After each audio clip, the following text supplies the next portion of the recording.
got here is truly a maple masterpiece. The woodwork in this home is absolutely incredible. But when you go to furniture quality types of design work, you're going to find that there's a lot of repairs that you're going to have to make to the woodworking, because that's just sort of the nature of the beast. So the first thing you need to do is identify the different types of repairs that we're going to encounter. The shellac penetrated and gave it a better surface for the lacquer to stick to, but you can see what I mean by the little bit of a light area right there. It will take a bit of time, and I'm not going to do that throughout the house, but I wanted you to have, you know, one test piece so that you can see how that it'll fade back. But I believe I can bring a lot of these back to near perfection, unless they penetrate all the way through the veneer into the substrate that they're glued down to. Now, I recognize that all the lacquer you have in this house is very, very flat. And this is a flat lacquer that we're using, but it has opacifiers built into it which settle at the bottom.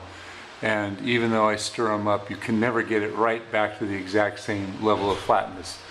But you can soften that all up. When this is all dry, I hit it with some very, very fine steel wool, and that takes that glaze off of it, and it'll bring it back to the flat surface over here. So matching this is a bit of a challenge, but I feel really good about this one real nasty scratch here. Alright, for this one, I feathered out all the water spots, and I sanded it to 220 and worked it all in. I was trying to get rid of all the abrupt changes and pull it all together, but I didn't want to go down so far that I'd pull the color out of it. So a couple of areas were bleached all the way down to the wood, and I'm hoping that it's aged enough so that it won't be quite as noticeable as the last spot. Last spot I had to take off quite a bit more of the wood, and that revealed a lot more of the lighter undertones of the maple. I took the drawer off. That was really bad. So that one I did have to take all the way back down to bare wood, and I gave that a spray coat outside, so that one should look really good, but it'll also likely be a little bit lighter. Maple's a tough wood to work with. Okay, here's what we've got after I've mellowed it all out. If you look really hard, you can still see some of the water spots coming through. This is just the first coat. What I'm using is a wipe-on lacquer. Ideally I would spray it, but I can't spray indoors here, so I have to be very, very careful. Plus the odor would permeate the whole house. So it's coming. I think you're going to be pretty happy with it, actually. It's aside from replacing the whole top, I think it's looking pretty decent.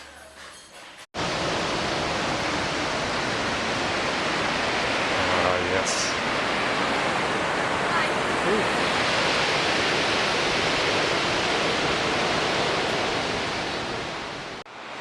And also, one of the observations that I made is that the surface is all lacquered, but there are two different types of lacquer preparations, and it becomes quite apparent that originally this was sprayed with a gloss lacquer, and then on top of it was an opacified lacquer so that it doesn't have quite the shine.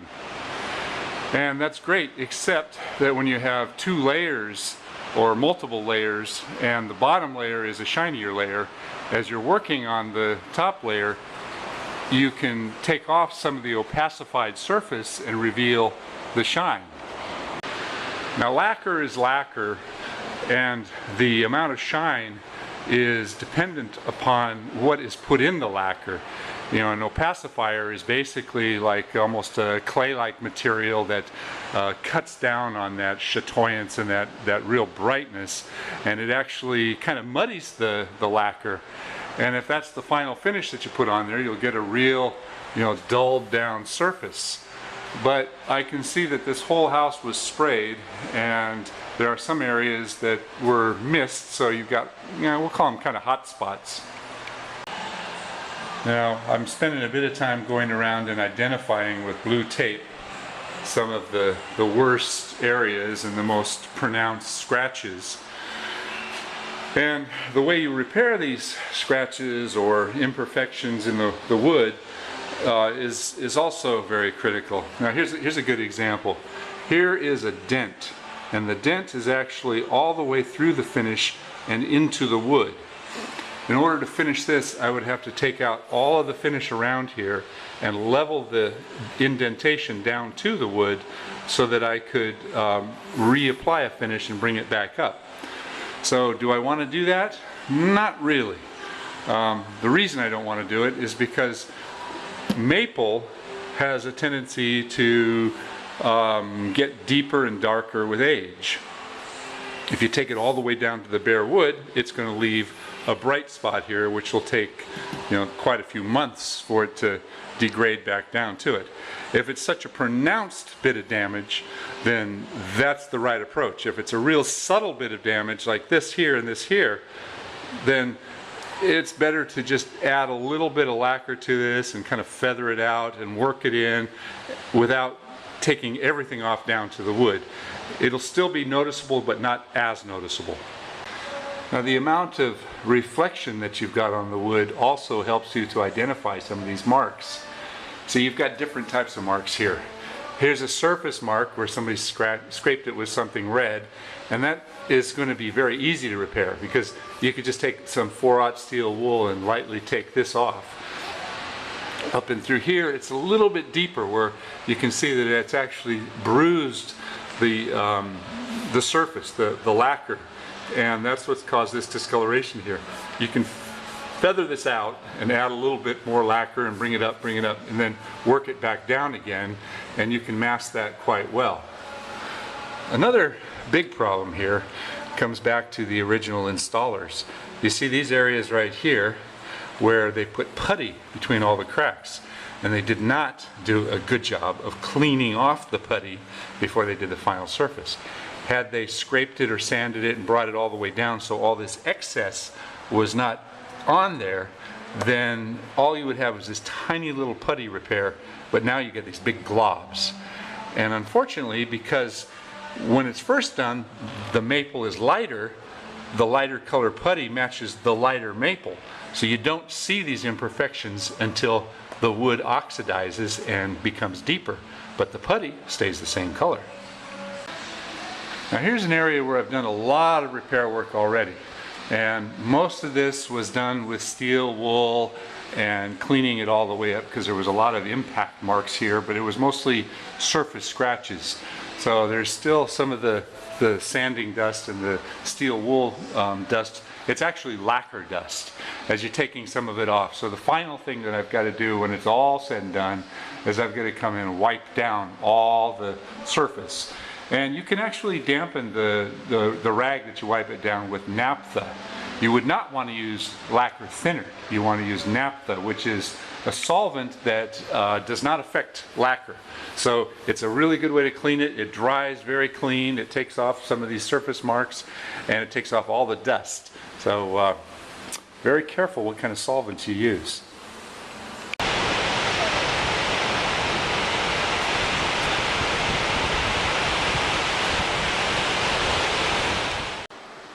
Now here's another aspect of repairing lacquer that's really helpful.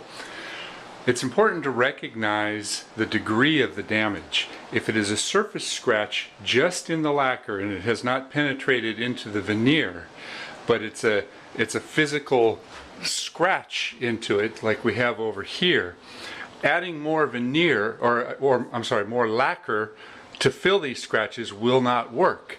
You have to soften these areas up first because the white edges of the lacquer have created a whitening that will just get sealed in with more lacquer. So you have to sand it all down and work the scratches and get it all sanded up to it and then feather it out. And then the best approach is to add lacquer thinner. So you can actually leave this powdered lacquer on here and put the lacquer thinner onto a rag and really rub it into these cracks. And what it does is it re-liquefies the surrounding lacquer and softens it up and pushes it into these cracks. And while it's not 100%, it goes a long ways when the only other option is to resand it all the way down to bare wood. It's a pretty good option. And I don't know how well you can see this, but here's some areas where I did sand it all the way down to bare wood because there was very large watermarks here where somebody had put a wet swimsuit down. Here's a mark where somebody had put a glass down. There's another glass here. This surface was really a mess. I've not added a final coat of lacquer to this yet. I'm going to re-lacquer the whole thing, and my hopes are that these areas will oxidize back down and you won't see the disparity in the lacquer scratches. It won't be 100%, but it's certainly much better than it was. And this is what the repaired surface looks like. I've got a final coat of lacquer on top of this after doing all the softening and the mellowing and the sanding, and I had to work on many different aspects of this, when the only other option would be to completely redo the surface. You have to accept a certain amount of discoloration that you can't totally get out, but it's certainly 100% better than it was. Now, one of the final steps I'm going through here, trying to help protect it, is I'm giving it a coat of this paste wax. You can see that this side of it is very glossy. I've come up to this point right now. It's kind of like rubbing in a paste wax finish on your car. So this side over here is still matted down. You know, it's not as bright, and the wax will bring it up to a higher sheen again. But I think for the protective value against water, might not be a bad idea to keep up waxing this top surface at least. Got to put something to protect it from abuse. Alright, I made an interesting observation here. The two doors that are below the wet area, the sink right here, are a different finish. Those are a polyurethane finish. And for some reason they didn't put polyurethane on the other areas, which are also wet areas. So consequently, the dishwasher and the garbage disposal and all this area, they are leaching out with all the lacquer problems. It was a wise decision to use polyurethane on these finished areas, but it was a mistake not to carry on and do all of these in the polyurethane. This cabinet down here also appears to be the polyurethane and not the lacquer. So there was some forethought here, but seems like there was a miscommunication in directions. So anyway, can't deal with the polyurethane the same way that you can with the lacquer. That's a whole different process. And finally, in the bathrooms where you have these hooks hanging on the wall and people put their wetsuits and their towels up, that's going to forever be a problem unless you can put some sort of a protective coating on here. I could bring this back, but it's a waste of time if it immediately gets a suit put back up there. So I'm not going to do it right now. I'd be real happy to do it if we wax it and do something to protect it. This area right here, I did do a little bit of work, and you can see it's considerably better. It was like that all the way to the ground. This one was actually worse than this one over here. And I sort of hesitated, thinking, well, it's time to stop because I'll make it look real good and it'll just be a wasted effort. So we either need to take these off the wall or figure out a protective coating. Alright, Pat, I want to give you a quick recap of what I got done here. This was really scratched up, so I did a lot of work up in this area. There's that one bright spot I talked about. I went ahead and repainted all the white work in this area because it was all scuffed up really bad. Did a lot of work all the way up and through here. This area had some really deep gouges and I worked for a long time. Oops, one that's not quite done. Still didn't get that one all the way out, but they're much better than they were. And did touch-up work throughout the whole house. Lots of little nicks everywhere on all the walls. And I spent a lot of time in the kitchen here.